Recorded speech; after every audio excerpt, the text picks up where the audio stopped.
tots i a totes, què tal esteu avui?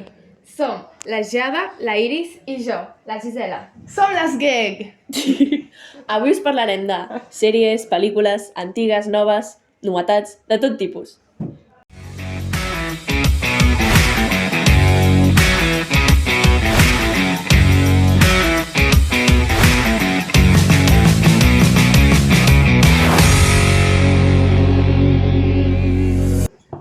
Avui us parlarem de Marvel, Disney, novetats i algunes xafarderies d'actors i actrius.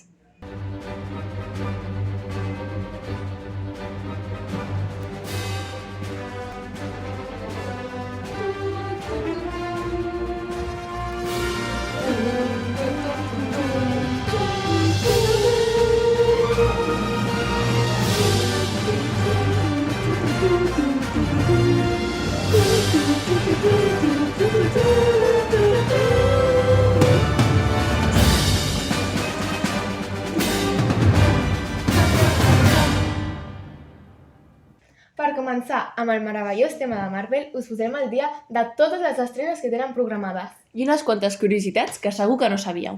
Marvel ha anunciat dates d'estrenes fins al 2025. I pel que queda de 2022 podem veure The Guardians of the Galaxy Holiday Special al desembre, un episodi a Disney+.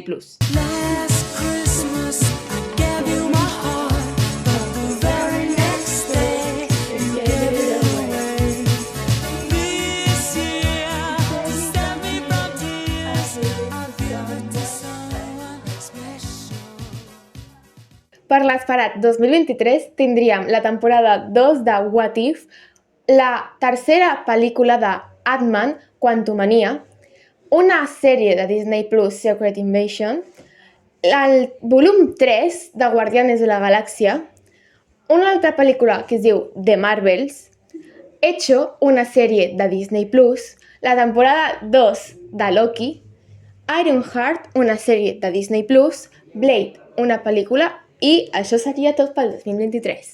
I pel 2024 tenim Agatha, Coven of Chaos, Daredevil, Born Again, Captain America, New World Order, Thunderbolts i una altra pel·lícula que serà Los Cuatro Fantásticos.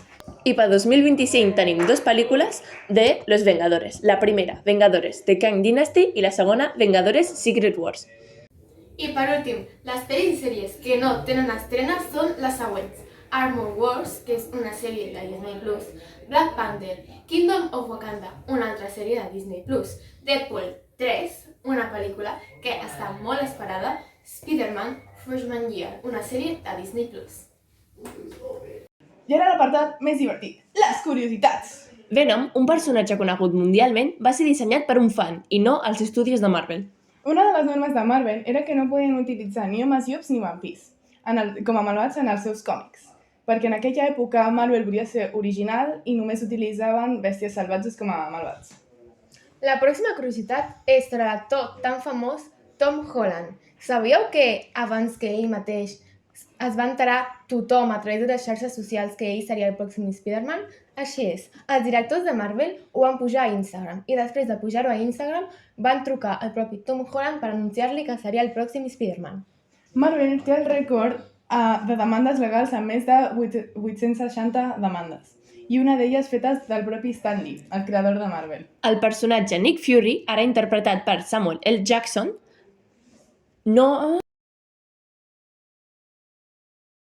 Marvel té el rècord de demandes legals amb més de 860 demandes, i una d'elles fetes pel propi Stan Lee, el creador de Marvel. El personatge Nick Fury, que va ser inspirat en el mateix actor que el representa a Marvel, Samuel L. Jackson. El Samuel L. Jackson, quan es va enterar que aquest personatge estava inspirat en ell, va amenaçar a Marvel de denunciar-los, i entre els dos van arribar a un acord de que si aquest personatge es duria a terme al cine, seria ell el representant. Bad Bunny, un cantant que segur que molta gent coneix, és mundialment famós, ha entrat per treballar amb Marvel i segurament interpretarà a un malvat de Spider-Man.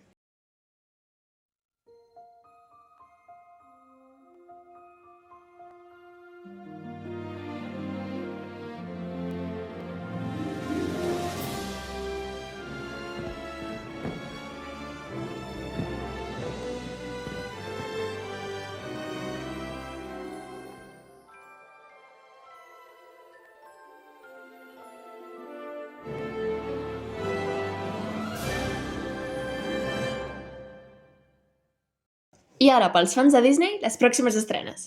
Pel 2023, 9 de novembre, una sèrie de Disney Plus de Zootopia. Pel 2023 també tenim la sèrie de Tina Sapo, però no té data d'estrena. Pel maig de 2023, també sense data d'estrena, Sirenita Live Action. I després, pel 2024, una sèrie de Moana o Baiana. I ara, les curiositats. Tiana va causar un gran conflicte entre famosos perquè moltes estrelles es volien apropiar del paper de Tiana, com per exemple Beyoncé pensava que no necessitaria fer un càsting per empoderar-se el paper de Tiana, però per sorpresa seva, Annika Noni Rose va ser la que va rebre el paper i no ella.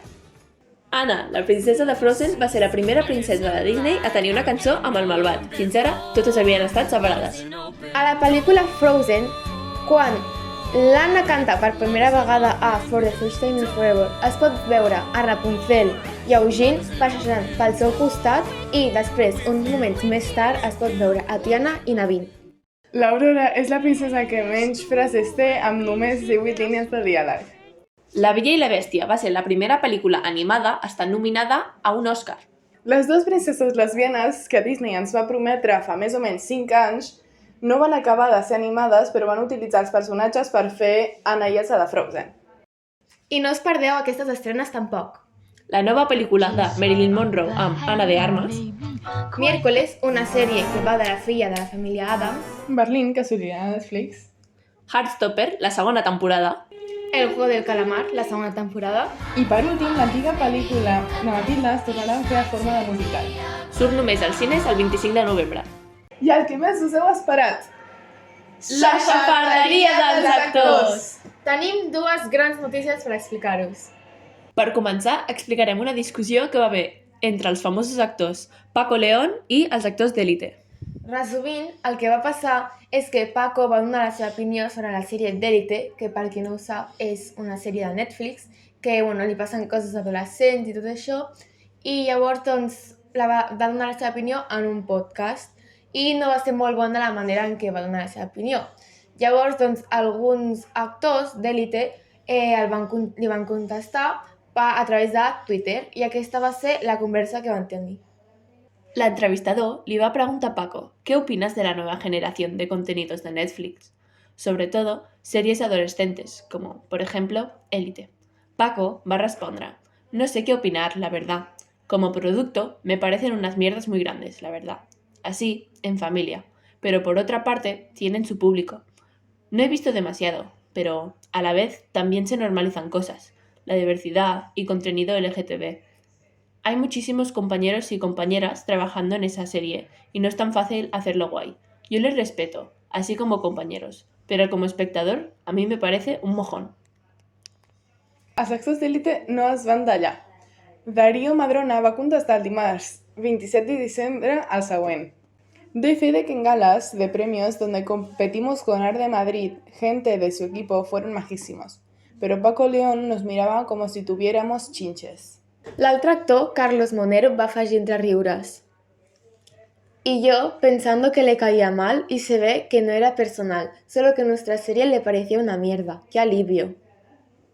Després d'uns quants tuits intercanviats, Paco va comunicar que els havia trucat i van quedar que el dijous sortirien de festa. Sí que canvien els gustos, no? Un dia es barallen i l'altre dia ho solucionen i se'n van de festa junts. Una altra notícia que vam descobrir fa uns mesos, concretament el 17 de novembre de 2022, és que Chris Hemsworth, l'actor que interpreta a Thor, pot tenir Alzheimer. Com es va assabentar? Doncs Chris Hemsworth estava gravant el seu nou programa de Disney Plus, Limitless, i li van tindre que fer unes quantes proves mèdiques. El 17 de novembre d'aquest mateix any, ell va anunciar a Good Morning America que tindria 8 vegades més probabilitat que qualsevol altra persona a patir Alzheimer. Ha dit que la seva major por és la idea de no poder recordar la seva vida amb la seva dona i els seus fills i que això l'anima a viure una vida més saludable i millor. Doncs això ha estat tot. Gràcies per estar amb nosaltres. Us esperem en el següent videopodcast. Adeu! Adeu! No, Paloma. Mickey, Mickey, Minnie, after midnight. Això Això queda molt bé. En uno, ¿vale? Agarra. Vale. Por favor.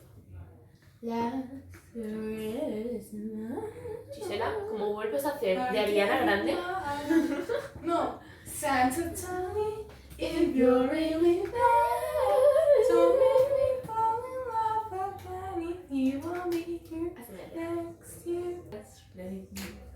From LA to Tokyo, I'm so fancy. Can we waste this love? Remember my day, but let's go. Wow. Esto lo voy a poner. Trash the hotel. Let's get drunk on the window. Es que esto se corta ahí. Vale. So good, getting around. Come on, babies. So sweet. Parte 2. No, voy yo porque no Chisme. tengo que hablar. Vale. Chisme, parte 2, toma 1.